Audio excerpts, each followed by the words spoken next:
Climb into the cockpit with pilot and Link Square's Chief Legal Officer, Tim Perilla, as he invites legal leaders aboard to share advice that will help you navigate even the most turbulent times of in-house counsel work. We'll cover a range of topics from data privacy to legal team structure to public company transactions and beyond. You don't want to miss this series. Fasten your seatbelt and prepare for takeoff. You're listening to Cockpit Counsel.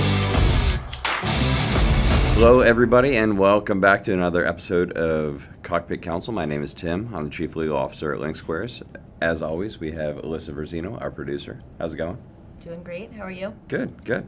And today we're talking with Ross Greenman. Welcome, Ross. Thanks for having me. Yeah. So we start out every episode the same way.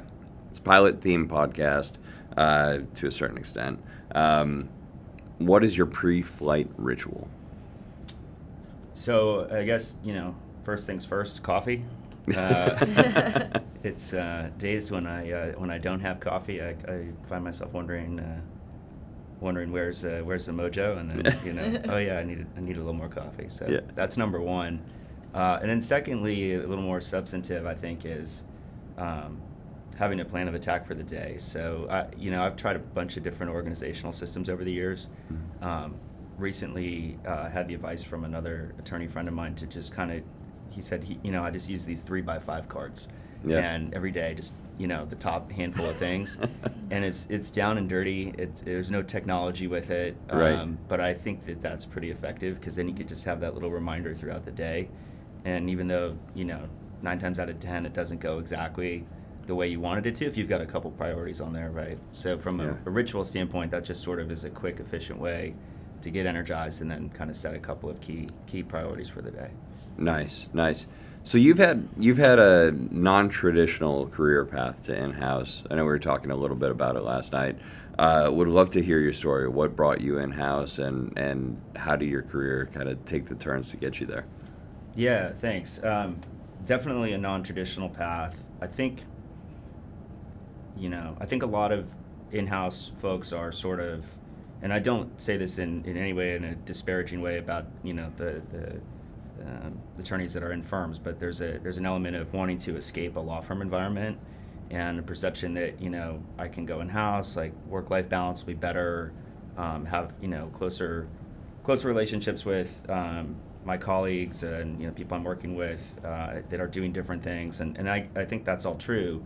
For me, one other thing I should say about that approach is I think some of those lawyers tend to be a little more agnostic about the industry they go into. So they've got a practice area that they've specialized in most likely, and maybe they have a client that's, in that area they've gotten to know, and the client says, hey, why don't you come do for me what you've been doing as outside counsel as in-house counsel. And for me, when I started my career, first of all, when I came out of law school, I had no idea that I would be in-house, let alone a general counsel. It wasn't something I was specifically contemplating, but the thing that I did know is that I was really interested in hospitality, and in particular hotel real estate. I sort of had this, just, I don't know where it came from, but just a sort of fascination with hotels. I grew up loving to travel, and hotels are pretty awesome. Like, they're pretty awesome places, generally speaking. Yeah, I find them fascinating. Yeah. And look, I grew up in the South. Like, I was born in Albuquerque. We moved to California when I was young. My grandparents lived in Arizona, so my experience of hotels was like road trips around the Southwest, and just economy. Like, I was at, it has HBO, it has a pool, and a vending machine, and that was exciting to me. Yeah. But I think there's a lot going on, and there's a sense of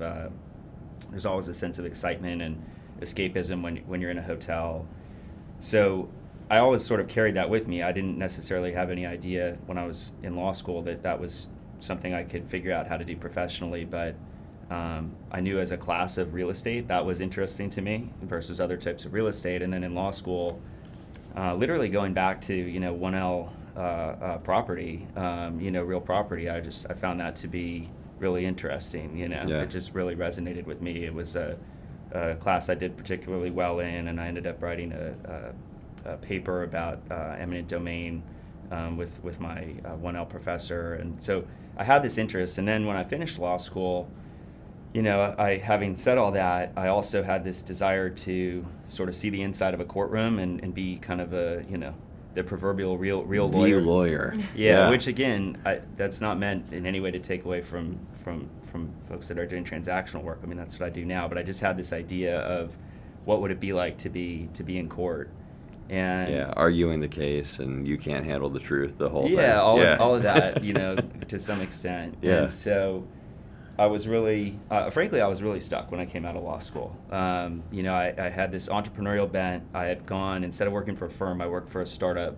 It was my cousin's technology startup, my 2L Summer, which was really, really interesting. It was literally him and his co-founder in this tiny office space that they'd rented, just sort of with whiteboards and, gaming all this stuff out. And I probably had very little value to add, frankly, but to be a fly on the wall and kind of watch how they were trying to build this thing was really exciting to me. And obviously that didn't lead to a post-graduation job. And so, I was someone who came out, studied hard, took the bar, and was like, okay, where are we going to go? And so I was talking to a bunch of different boutique firms and doing some interviewing there, and kind of trying to figure it out. And it turned out after I graduated, I'd moved back to LA where I grew up. I went to school in San Francisco at they've since changed the name, but UC Hastings when I was there. And I'd done Cal undergrad, so I'd had all this time in the Bay. Came home and I saw that the LA County DA's office was hiring. And, I just sort of thought, when I saw that was happening, and I had a bunch of friends that were going into DA's offices, I just sort of had this spark of, that would be really cool. So I pursued that. I ended up getting hired, which was very exciting. And it's everything, it's everything that you could kind of hope for in the sense of baptism by fire. And you saw the inside of a courtroom, I take it. I saw the inside of the courtroom, which is, as a brand new lawyer who's had a month of training, kind of crash course training from senior prosecutors. There's a whole training facility they have for LA County DAs, and a whole program when you're new. But it really is kind of a crash course. And so they put you in misdemeanors, and I think the thinking is you can't mess up anything, too badly if you're prosecuting misdemeanors, and so you're out in it. Some graffiti artist walks free. Okay. Yeah, right. I mean, there are some things that are a little more serious, but sure.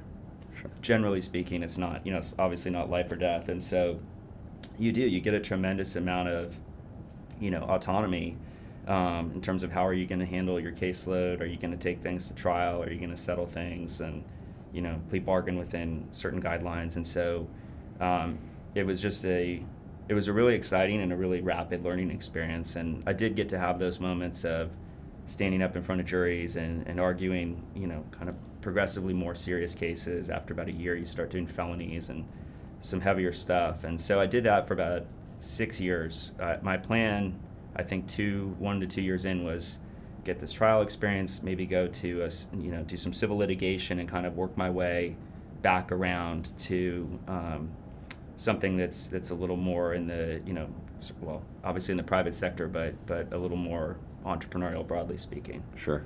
And then the great financial crisis hit. Yeah. So I was literally at ALIS, which is ALIS, America's Lodging Investment Summit. It's the big, first big national hotel conference that kicks off every year. It's in LA. It's in January, and I had met some, some frankly pretty veteran hoteliers through just some friends from law school. Who's a friend whose grandfather was a hotelier, and introduced me to some people. So I'm meeting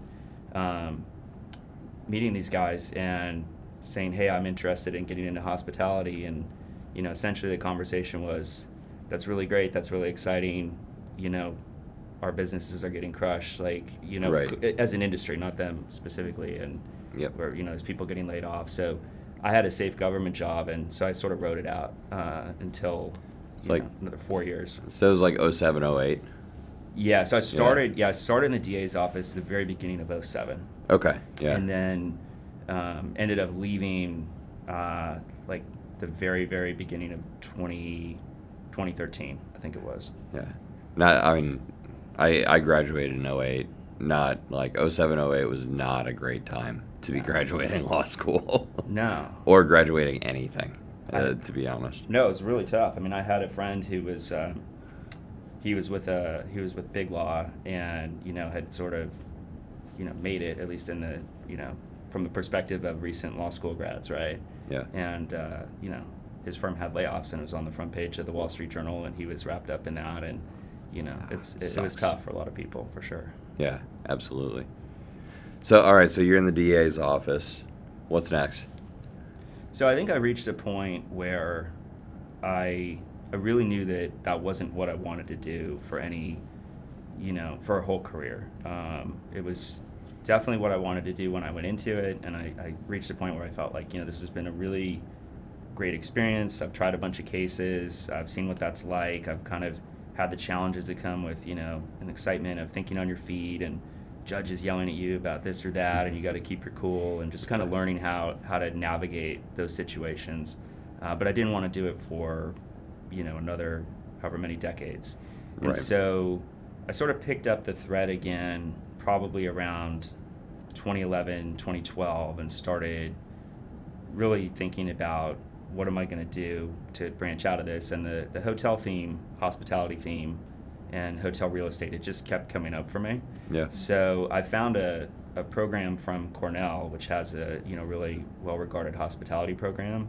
They actually do an online certificate program in hotel real estate and management. Okay. So I started doing that, and the thinking was not that was going to specifically qualify me for anything. It was just, if you want to do hospitality, like do something in hospitality, and Right. I could do it. It was a question of signing up and paying, whatever the registration was. So I started doing that over lunch hours. I'd be in court in the morning. I'd go do, Cornell stuff for an hour or so at lunch, then back to court. Yeah. That's pretty wild. Yeah, I was probably the only. Like that mental transition between especially you're a little bit farther along as a prosecutor, so you're dealing with more serious stuff. To make that mental transition of like, okay, I'm gonna go now back into the manslaughter case, right? Like, yeah, it was it was definitely challenging. One of the things that allowed me to do that is just through sort of county bureaucracy and shuffling people. They had moved me to back to a misdemeanor court, and Okay. with a lot of apologies, and they said, just because they had me commuting at one point, this is probably more detail, but they had me commuting from like Santa Monica area to Pasadena. oh, that And sucks. it was absurd. Like, Yeah. it was not sustainable.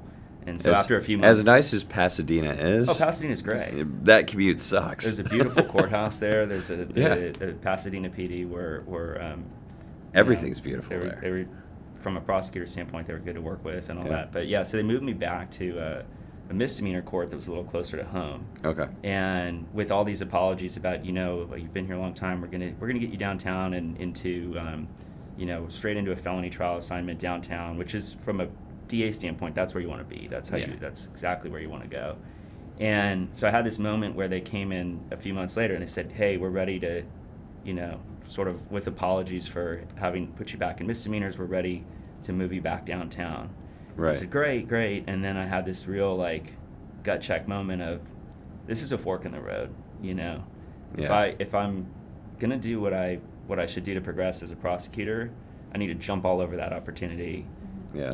and own it. And on the other hand, if I'm gonna make a real pivot, I'm in a really good position because this is not a stressful assignment, and I can kind of at that point kind of handle a misdemeanor calendar Right. in your sleep. And kind of funny aside about that, there's a lot of young prosecutors that are they want to try cases, right? Right. So they'll have their misdemeanor calendar. You've got you literally sit there all morning, and the judge goes through the cases with status updates and different things, and you'll have some that'll get set for trial, and invariably there'll be like 5 set for trial, and you'll settle some, and then 1 or 2 may actually go out. And whenever a judge's trial calendar was clogged and the judges would get frustrated, somehow I always wound up getting called into those courts, even if it wasn't mine. And I literally would walk in the court, and the judge would say, "Oh, Mr. Greenman's here. That's probably going to settle." So I was like the cleanup artist. That's awesome. And it wasn't because I was giving away the farm. It was because Right. junior TAs were basically, trying to get things to go and holding the line on, Right. this person needs to do 10 days of community labor versus 5 days, and Right. really we're going to call a jury over that. Like, let's figure it out. Yeah, exactly. So yeah, Like, so I here's why basically- you're impaneled. 5 days of community labor. No, it's absolutely true. So anyway, so I took advantage of that, and that allowed me to kind of have the mental space to do what you were talking about. It was Yeah. still I was for sure the only deputy DA, sitting at Coffee Bean in East Los Angeles, like going through like, hotel real estate Yeah. programming. But So how did you get hooked up with KSL? so KSL, sort of the culmination of being in the world I'm in now is sort of the culmination of kind of what, I guess you could take it all the way back to law school and my interest in hospitality that was sort of goes way back, but certainly of what I was doing during that transition period we talked about. Yeah. And essentially, sort of the short version of how we got from, again, sitting in Coffee Bean doing eCornell to, general counsel of KSL Resorts, which is we're at KSL Resorts, we're a management company, but we're really unique. We're affiliated with KSL Capital Partners, and it's Okay.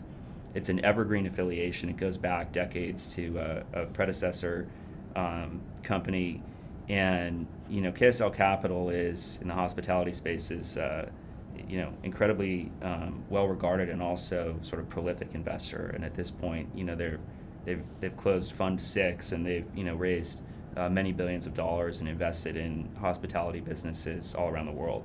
And KSL Resorts manages not all, but a significant subset of those hotels. And so we're in a really unique spot as a management company because we're not out, chasing lots of other different owners and capital sources. So it's a very cool place to be. So in terms of getting from where I was to where I am, the first step was actually leaving the DA's office, and I ended up I had an idea of where I was going to land, but I ended up just resigning, which was kind of I think it was a risky move, but it was also necessary to get out of that space. And Bit of a leap of faith. it was a little bit of a leap of faith.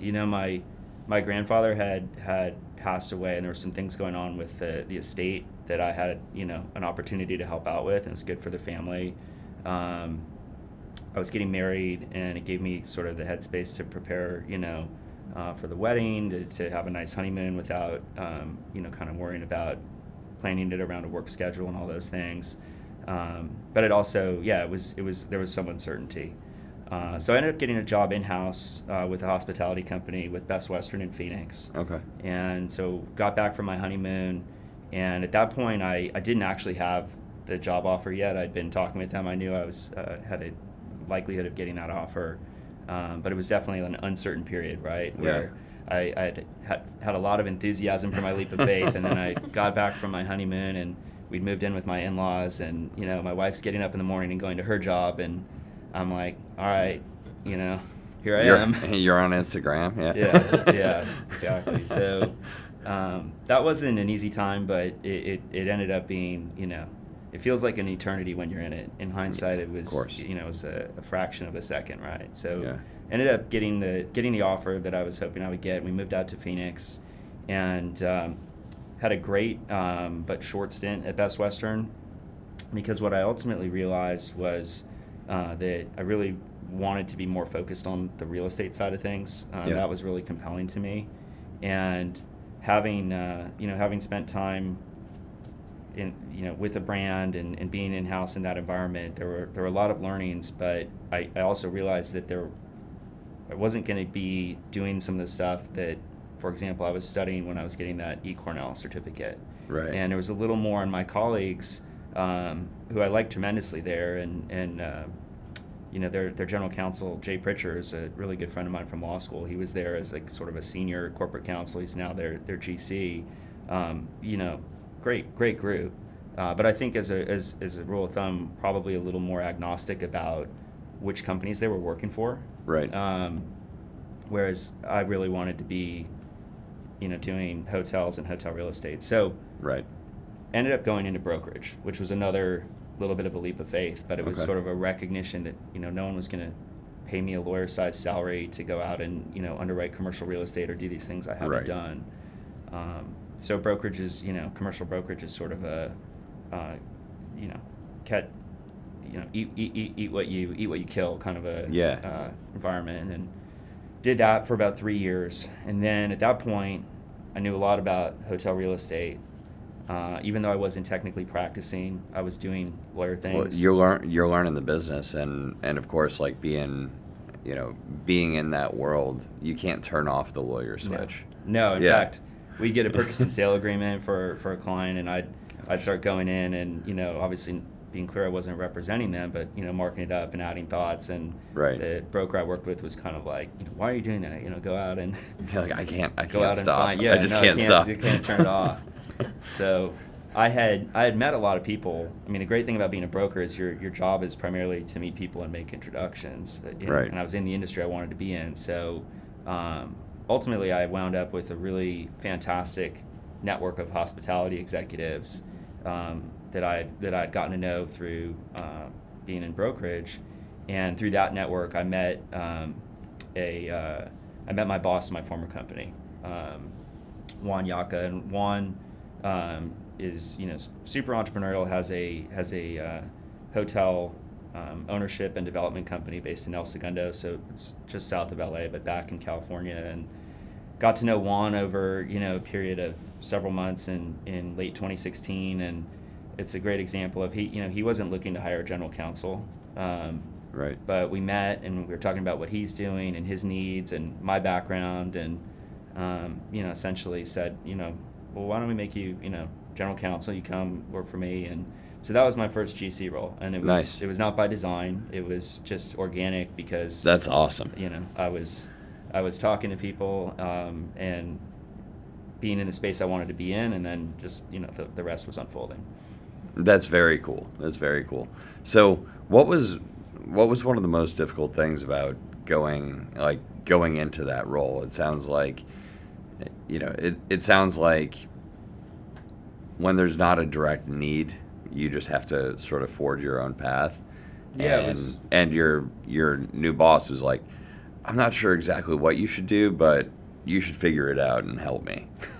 Yeah, it's definitely a unique situation. I think there are two parts that kind of made it work. One is I actually had a sort of a bifurcated title, and my second title was Vice President of Business Development. Oh, cool. And that was a recognition that Juan's company was doing a lot of new development, which required managing relationships with brands, and we're going to build this here, we're going to tear down this and put a new brand where this is, and those kinds of things. And the brokerage skills of building rapport with a lot of different people translate really well to that, and managing those relationships. So it was a really interesting chance to kind of be in the business conversation. And then, we would literally meet with like potential JV partners, and I'd be in the business conversation, we're talking about the deal terms, and then I'm like sketching that out, and I'm in the business meeting, and then it's like, all right, Ross, go draw up a letter of intent, or go draw up, and so then I'd go, put the legal hat on and put the stuff together. Right. So that was a big part of how it worked. As far as the more, the day-to-day blocking and tackling of being a GC, and how do you navigate certain transactions, or how do you navigate policies and procedures, for that stuff I leaned really heavily on the Association of Corporate Counsel. Not that there's no perfect roadmap, you've got to feel your way through it, of course, but there are a lot of resources there that were that were really helpful in terms of, we need a policy for this, or how do I approach this. And you can get very useful sort of summaries or templates and things like that. And the one thing I'd say, I don't know if this is the case for you, but when you're in house and you're talking about legal work product forms and things like that, policies, like plagiarism is a great thing. Oh, it's awesome. Right. The idea that anybody sits down, it's like, hey, we need a contract for this type of transaction, and somebody sits down with a blank Word document and says, whereas. All right, there we go. that obviously is not how you do things. So. It's yeah, I mean, from my perspective, that like blank document idea was one that was always a little bit intimidating. Oh, totally. But at the same time, like I feel like now, all right, so my entire career has been in house, and really I haven't worked for another attorney. I've only worked for business people. And so I've had to just figure out the legal side of stuff. Yeah. And one of the things, and probably some of the best advice that I ever got from a person who's become a mentor, an attorney who has become a mentor of mine, is understand why every single provision is in the contract. Like, read it, research case law as to like why those provisions developed, like what they do, like just understand why it's there. I think that's super important. Yeah. And if you can't figure out why it's there, maybe it doesn't need to be there. That's exactly it. And, I think a lot of folks come up and they're like, all right, well, like the indemnity provision should have X, Y, and Z because that's why, like because some partner told me that's what should happen. And they just sort of walk through it, or a limitation of liability. But when you really get an in-depth understanding of the law around commercial transactions, it just, like, it opens your eyes to what the purpose of the paper is. 100%. Yeah. 100%. So obviously, you were most of the people that we talked to, like, just happened to fall in-house in some way, shape, or form. Your path was extremely deliberate, which is, like, quite frankly, pretty unique. What's some of the advice that you can give to people who are maybe looking to transition in-house, whether from a firm, like people who are maybe looking for that, like whether it's work-life balance or just a career shift or whatever it may be, like what would you tell them is the most important thing they need to focus on? Sure. I mean, one, I think about why you want to make a move, what's driving it, and it's probably very legitimately different things for different people. Yep. And there's some advice I got years ago from my uncle when I was getting ready to finish high school and applying to colleges, and could see myself going to all these different colleges, and that's exciting time, but it's also a stressful time. And my uncle said to me, Ross, there's more than one right choice. And I thought that was really interesting. Like you could, it's true. You could go to college A and be successful, or college B, and you'll have a different experience, but it doesn't mean that there's like only one that's right. And I think the same is true for jobs. So if you're thinking about, making that transition in-house, one, know that there's probably more than one opportunity ultimately that could be great or very good. The other thing I'd say is, you mentioned quality of life, and look, every opportunity is different. I do know there's in-house opportunities that are very,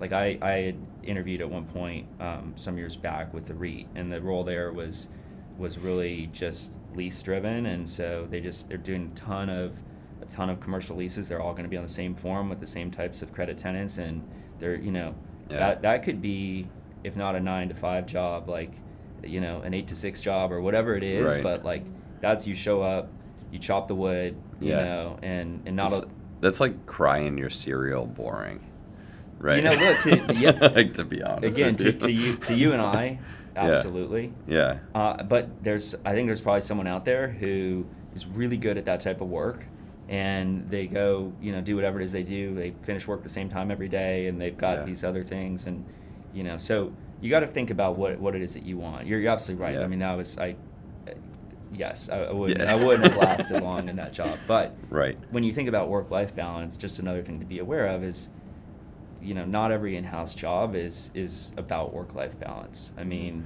most are not. No, we're sitting here. I mean, it was great to be in Boston, but I was in New York for a series of insurance renewal meetings most of the week. Flew out of LAX early Monday. It's now Friday.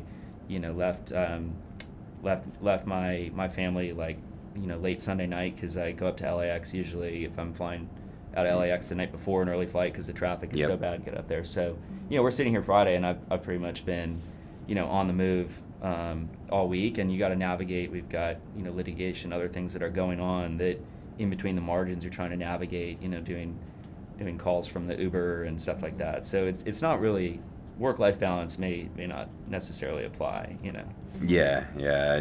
It always makes me laugh when people talk about that. Like, oh, I'd like to go in-house. Like, the firm life is really beating me down. It's like, listen, pick your poison.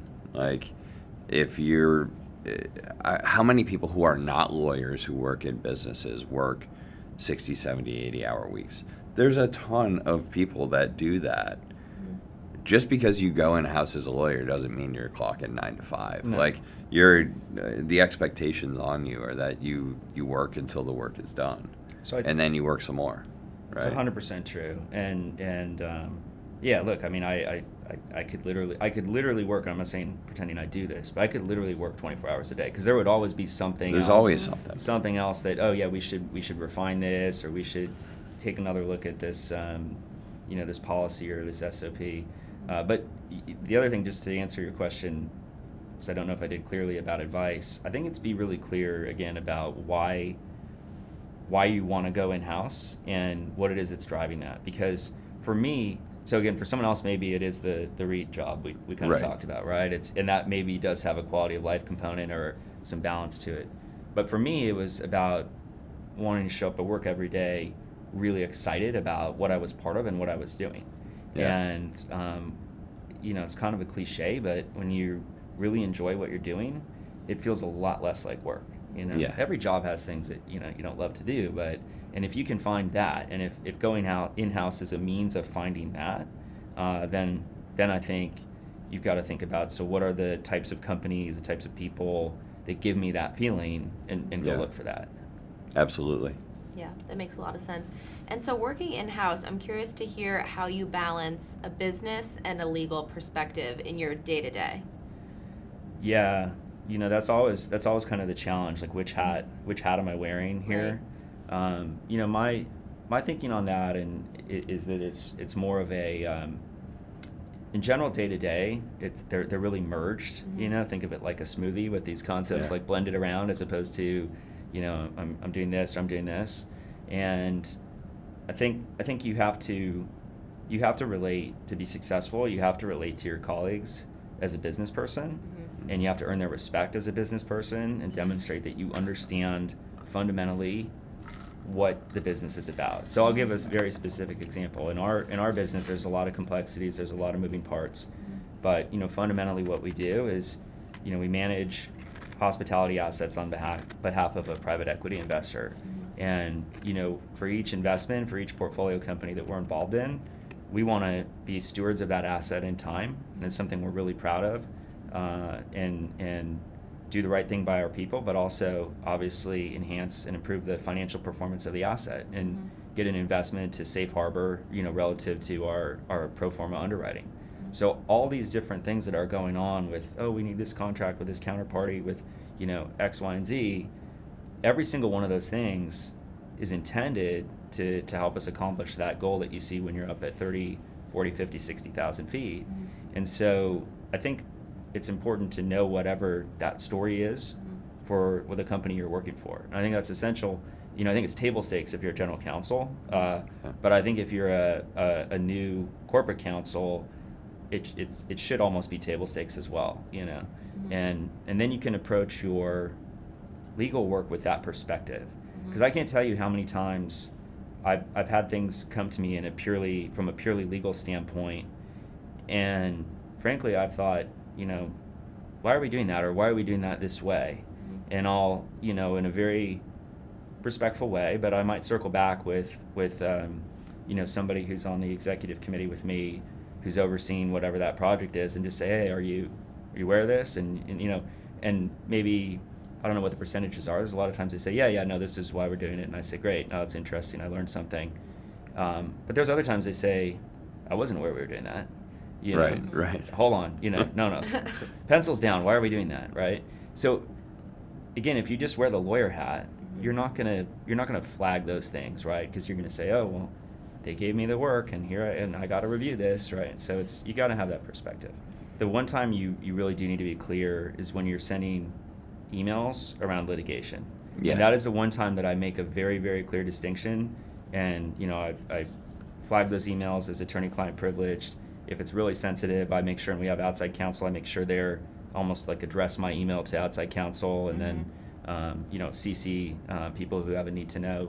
But I do think that's the one time it's really important to make that distinction, because if you just run around acting like all of your communications are privileged because you're an in-house lawyer, the reality is it may be tough to assert privilege over any of your communications. It'll be easy to assert it. Well, yeah, yes, you'll assert, you'll make the arguments, and they'll be problematic. So I do think that is one thing where, when something is sensitive, don't commingle just sort of casual business, discussions with clear legal issues and legal advice. Sorry, I think that I didn't want to, not mention that, because I think some listeners should, probably be aware that that's really important. Yeah, that is really important. And like thinking about one of the things that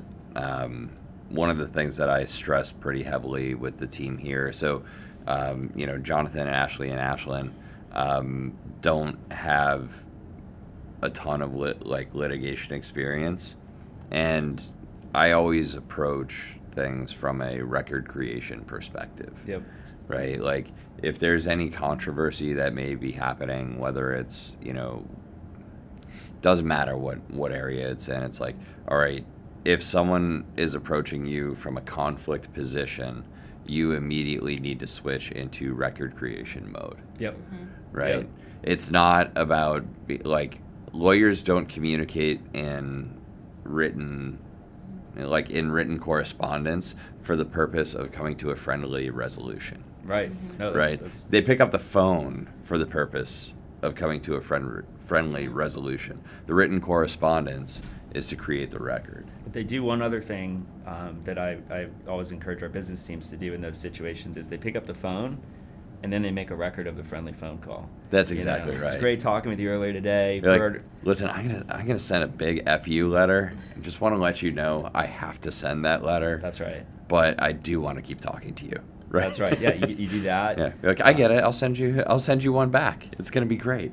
Or if you get the answer you want, and this happens probably even more so with business teams, it's, I talked to that party and they agreed to this. Right. Okay, did they send an email, or no, we had a call. Can you send an email and just follow up and bullet out what you agreed to in the call, so we have a record of it? So yeah, pro tip: follow up and be like, on our phone call, you agreed to all of my points and you recognized the error in all of your points. Yeah, right? And then that email goes out and they never respond. And yeah, exactly. And then issues resolved. There you go. Easy. That's awesome. I'm curious to hear how you're thinking about building out your legal team at KSL.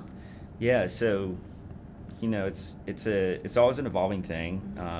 One of the and it's not a bad thing, it's just the nature of who we are and how we operate. Challenges with being part of a private equity portfolio is we're not building the world's largest management company to have the most hotels under management. As I said earlier, we're stewards of these assets in time, and we take a lot of pride in leaving them and our people better off than when we found them. But that does mean that headcount can ebb and flow, which sort of presents challenges when you're talking about corporate staffing, not just legal, but any sort of management functions. And so, with that in mind, we lean a lot on outside resources, and that means I have sort of a stable of. I did the math on this recently, and it really ebbs and flows. But at any given time, it's probably 25 to 30 outside counsel that I'm engaged with on something. Doesn't mean I'm talking to them every day or even every week, but routinely in contact with them about a particular matter, whether it's commercial or litigation. And for the more really important but routine blocking and tackling of just commercial contract review, that kind of stuff, I've got a stable of about 3 or 4 outside commercial contracts attorneys. That's really all they do, and they've sort of built their own businesses around doing that and sort of serving as a external in-house counsel for smaller and medium-sized legal departments or companies that don't have any legal, and that's been pretty effective. In addition to that resource, we have a corporate paralegal, and I have a senior legal administrator who, Christy's fantastic. I'd be remiss not to mention Christy being on here because she's been with us for a little over a year and just doing an amazing job of keeping the trains running on time, but also she came from a litigation firm, and so she's used to the cadence, the intensity, and dealing with a lot of different legal documents and things. So that's sort of who we have now. And the challenge, which is really an ongoing challenge, is to figure out if there's a way to leverage what on paper are outside resources, but ultimately have them sort of wear the in-house part of the company hat. And to be entirely candid, I haven't figured out how to crack that code. I'm not sure. I'm not sure it's possible because you never want to pay somebody's hourly rate to sit on a business call or those kinds of things. But to the earlier discussion about the in-house role and the legal role, you can't marry those two things if you don't fundamentally understand the business and the people that are running the business. And so what usually happens is things go out and a certain percentage of them they get done, but then we get questions on another slightly smaller percentage where outside counsel does a great job, and then they come back and say, well, Ross needs to sign off on X, Y, and Z. Right. And so all of a sudden I'm, here we go. Getting, contract provisions. It's like I'm, contract I haven't reviewed, and we roll with it, and I'm able to obviously get in and get it done. But that is a, that is a challenge when you have a small department and you lean a lot on outside resources. Yeah, absolutely. Yeah. And as a lean team, how do you think about prioritizing your work day to day? It goes back to kind of where we started with the index cards and the priorities. I think the biggest challenge is to the whole, don't let the urgent, get in the way of the important, those kinds of trade-offs. And I think it's just a question of trying to get some things done, if not every day, most days, that are more of the bigger picture priority. Maybe a training that it's not an emergency that we do, but we ought to, get it in place and figure it out. Those kinds of things. I mean, otherwise you can, and I've definitely done this and had weeks where I've done this. You can run around kind of playing whack-a-mole with all these little things and feel like you've lost sight of the big picture. So, the challenge is to sort of try to come back up to 20, 30, 40,000 feet regularly, and what are the things that I need to drive to be moving the needle there, and then mix some of that in, whether it's blocking time in the schedule, and so that's how I try to approach it. But again, every day is different, and I'd be lying if I said, oh yeah, I go in with a plan, and my inbox goes to 0 by the afternoon, and I crack my knuckles. That's not how it works. Yeah. Awesome. I assume Tim's laughing because that's how it is for you as well. Yeah, usually. Yeah. Usually. Super predictable day in and day out. Know exactly what's going to happen. Everything goes according to plan. Yeah, but if it was like that, you wouldn't want to be here, right? No, it'd be boring. Okay. It'd be boring. Honestly, without that excitement of you don't know what you're going to get walking in the door, I would probably rather just be full-time remote reviewing commercial contracts. Don't talk to me, send me the contracts. I will whack keys and send these things over, and I'll do it for 25 hours a week from somewhere way warmer than Boston. So, funny aside about that, I as you probably gathered, I don't do a ton of day-to-day commercial agreements. I do actually enjoy drafting though, and I get in there. It's like a puzzle. Yeah, exactly right. It's a logic puzzle, and our really material agreements, our hotel management agreements, and certain things like that. I get pretty heavily involved in, or I run point on, but day-to-day stuff, I literally just can't. In terms of other priorities, but I do our NDAs. I mean, we do a lot of commercial real estate NDAs, and it's not work you want to send out. We want to handle it in-house, and so I have kind of a running joke with our business development team that one, sometimes they tease me because they don't always get them turned, obviously, as quickly as they'd like. But two, I tell them, no, it's good. I like to do it. That's my Zen time. Yeah. You know, it's like I got all this other stuff going on. I'm just going to get into this NDA for half an hour or whatever. Exactly. So. That's funny. Well, we end every episode with some rapid fire questions. So the first one is, what is your hot take on working in-house? You know, my hot take on working in-house is, don't call your colleagues clients. For whatever reason. That's awesome. It's a pet peeve, and I think it goes back to our, discussion about marrying business and legal. Mm-hmm. And I think when you call your colleagues clients, you're basically sending up, and I know this is usually maybe in the third party sense in emails, it's, that kind of thing, but it's something I've heard a lot, from a lot of in-house lawyers in different contexts. And I think you're kind of just signaling that you sit apart from the business when you do that. Mm-hmm. That, you don't see yourself in some way as part of the team. You feel yourself as sort of like, a related but sort of distanced attachment to the business team. And, mm-hmm. Outside of the privileged context we were talking about, where there you really do have to say, no, like, I'm the lawyer, you're the mm-hmm. client, this is advice, and be clear in how you're providing that information. I think it's counterproductive. And mm-hmm. So. That's great. What is your number one tip for listeners who are making a career transition? I think you've got to figure out the why. Mm-hmm. What is it that you're looking for, and what inspires you, mm-hmm. and then you got to stick it out. Mm-hmm. Because if I look back over the last, what time period we talked about from when I left the DA's office, 10, 11 years, so in hindsight, it's great. It's like there's a logic to it. Oh, you went from A to B, but the reality is there's uncertainty at all of those pivot points, right? Yeah. There's questions. Is this the right thing? How is this really going to get me where I want to go? And you're kind of feeling your way through in the dark. And I always think the same thing too when I listen to, I love listening to. Discussions about startups and successful founders, yeah. and all these entrepreneurs, and when you look back, it always seems like this great, so logical. Oh, it went from A to B, and then we did this, and we raised this money, and this was successful.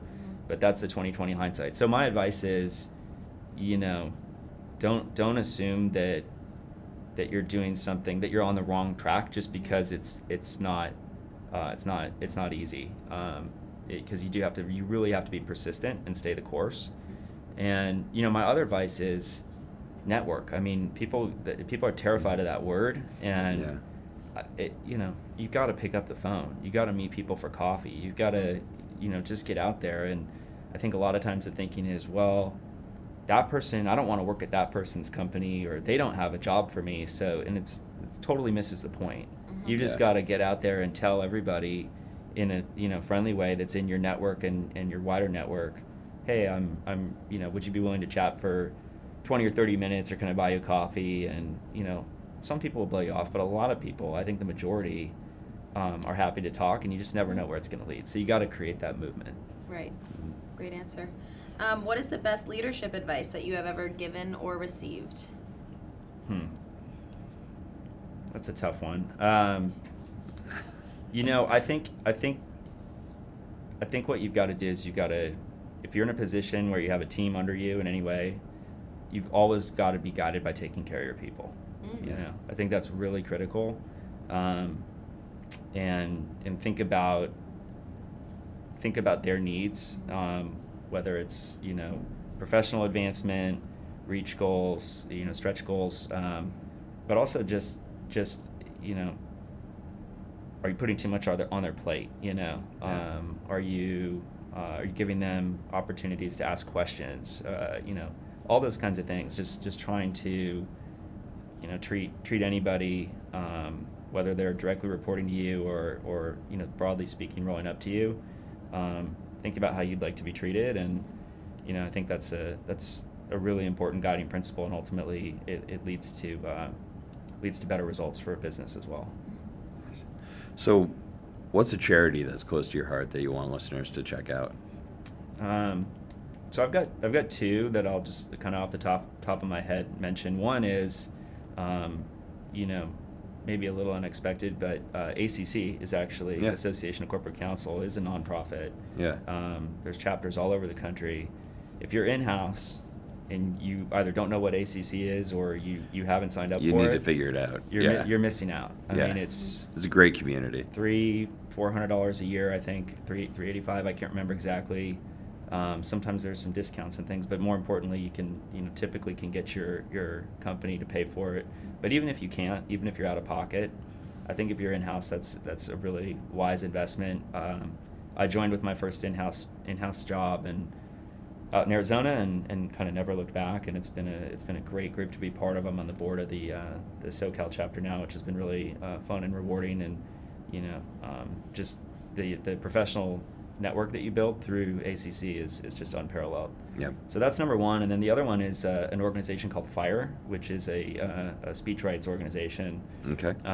And their premise is largely built around sort of the think about like the Voltaire, like I may not agree with what you say, but I'll defend it to the death. Your right to say it, kind of thing. And that's right. A lot of focus on obviously universities and academia, and for me, and I hope for all of us as attorneys, in-house or otherwise, that having a dialogue and having free speech, it should be hopefully a value that we all share. I see sometimes generation coming up that's sort of been in these environments where it's not about dialogue. It's about this is what you can say, this is what you can't say. And the interesting thing about FIRE is that it really is nonpartisan. I've seen them go after some institutions who were suppressing speech that frankly is not speech that I'm a big fan of. And sometimes they're just sometimes it's going the other way. But I think anything we can do to, as we train our next generation and people that are going through college and then maybe grad school and certainly lawyers, to not see the world in terms of through a lens of this is okay to say, but you're not even allowed to say that. To me, let's have the discussion. Yeah, exactly. It's it's one of those things where I recognize that there are consequences to the words that come out of your mouth, right? Like there are always consequences. Absolutely. Anyone who's had a fight with a significant other can attest to the fact that there are consequences to the things that you say. But at the same time, like when I think about like public discourse and the idea of, oh, you can't say that, it's like I think there's a difference between saying something and engaging in productive discussion, right? So while there are consequences to what you say, the ability to communicate effectively and have a meaningful conversation without it cascading into character assassination is something that's really important. I think, and hopefully our society starts to shift a little bit away from like just simply being angry by what somebody says and like devaluing them as a person for saying something. I couldn't agree more. I mean, we have to recognize we're in it's been a volatile time with the pandemic and all the the politics, and we can't ignore that we're operating our businesses and that our colleagues are also living in that world. And even though hopefully most days they're segregated and obviously that is still the context we're operating in. And so I just think bringing up the next generation with awareness of the importance of dialogue and not being okay to hear things they disagree with and then think about how to respond constructively is critical. Absolutely. Next time you're in town, we should probably just do an entire episode on that, and let's get real controversial. I'll look forward to that. Let's figure out that maybe we'll have a couple of Guinness in connection with that one too. So it'll be good. Well, Ross, thanks so much for joining. This was a ton of fun. For those listening, if you enjoyed the conversation, give us a like, give us a follow on all the socials, and we will see you next time. Thanks.